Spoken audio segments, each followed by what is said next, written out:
ధన్వంతరాయ నమః. ఓం ధన్వంతరాయ నమః.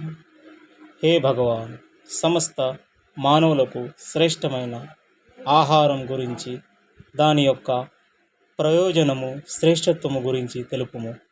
వత్స వినుము. ఆహారము సమస్త ప్రాణుల యొక్క ధాతువులను పోషించును మరియు ప్రాణవాహ స్రోతస్సును బలపరుచును. దేహంలో ప్రాణాన్ని ధరింపచేయుటకు సహాయపడును.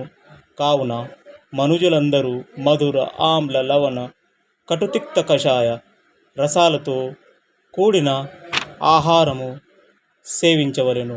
అనగా తీపి, పులుపు, ఉప్పు, కారం, చేదు, వగరు ఈ 6 రుచులతో కూడిన ఆహారము భుజించవలెను.